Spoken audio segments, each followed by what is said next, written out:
वही इसको 6 महीना के बालक बना लीजिए। सती में ये ताकत है, नारी में ये ताकतें हैं।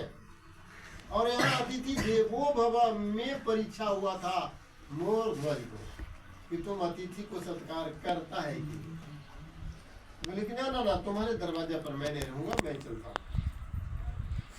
लेकिन नहीं महाराज, आज तक मेरे दरवाजा से कोई खाली नहीं गया, बिना जो भी आया हम भोजन करा के विदा करते हैं। ऐसा बात है, मेरा बाप क्या हमको तो भोजन करा दो, मेरा बाप क्या खाएगा, जो कहिएगा वो खिलाएंगे। मेरा बाप हम भोजन तब करेंगे तुम्हारे, मेरा बाप तुम्हारा बेटा के दाहिना अंग खाएगा। तो महाराज ये तो बेटा से पूछना पड़ेगा, पूछ लो। पूछने बेटा खेलते खालते आ रही, बोले बेटा मैं क्या करूं, एक ऐसा अतिथि आ गया है कि वो कहता है कि मेरा बाप तुम्हारा बेटा का अंग खाएगा, बेटा एक है, तुम क्या कहते हो। बोले कि पिताजी आप अतिथि देवो भव मानते हैं और आपका हम पितृ देवो भव मानते हैं, आपके आदेश का मैं पालन करूँ, और अगर मैं पालन नहीं करता हूँ आपका अतिथि देवो भव भंग हो जाए, इसलिए मैं तैयार हूँ, मेरे दाहिने अंग खिलाए। आए कहने के लिए मोर ध्वज कहने आए कि महाराज मेरा बेटा तैयार है कि हमारे दाहिने अंग खिला दो।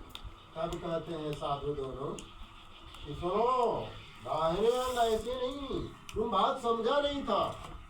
आरा से एक तरफ तुम पकड़ो, एक तरफ हम पकड़ेंगे, हम नहीं मैंने तुम्हारी पत्नी पकड़ेगी और बेटा पर आरा चलाना होगा और पीछे से फाड़ के दाहिना अंग देना होगा, तब तुम्हारा भोजन खाए। तो बोला कि बेटा तो मंजूर कर लिया, अब आरा का व्यवस्था करना है और पति पत्नी को मिल करके, मैंने बाप माँ बाप को मिल करके काटना है, मंजूर कर लिया। पत्नी से पूछे कि ऐसी ऐसी बात, बोला कि नहीं भाई, अगर ऐसा नहीं करेंगे तो अतिथि देवो भंग हो जाए, कैसे कैसे दुनिया में हम लोग। बोला कि ठीक आराम होगा। बीच में बेटा को बंद रख करके और दोनों मोर ध्वज और उसकी पत्नी आरा चला करके काट करके एक तरफ दाहिना अंग बाघ को खिला दिया, बाया अंग को कहा कि इसको झाँप दो लाल कपड़ा से, झपा दिया, तो बुलाओ बनाओ खाना पे। खाना बन गया,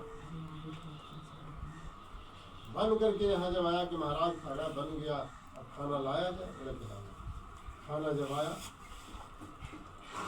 तो बोला कि देखो 1 2 3 4 5 थाली में पड़ोसो, थोड़ा थोड़ा 5 थाली, आदमी तो भाई आप 2 है, थाली 5। बोला कि अरे मैं जो कहता हूँ करो, 5 थाली में परोसो खा, 5 थाली में पड़ता है। एक कृष्ण जी खाए, दूसरा अर्जुन के लिए, तीसरा मोर ध्वज, चौथा उसकी पत्नी और 5वां थाली था। जब सबके आगू में थाली, बोला कि सब बैठी, एक थाली बाकी रहा।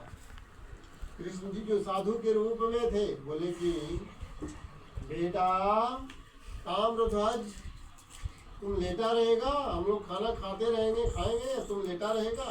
वही आधा जो भाग था कटा हुआ, उससे वो बालक निकल गया और निकल करके आ गया। मम्मी को प्रणाम, पापा को प्रणाम, अतिथि को प्रणाम, सबको प्रणाम। बोले कि अरे खाओ पहले खाओ, तो सब मिलकर के खाना खाया।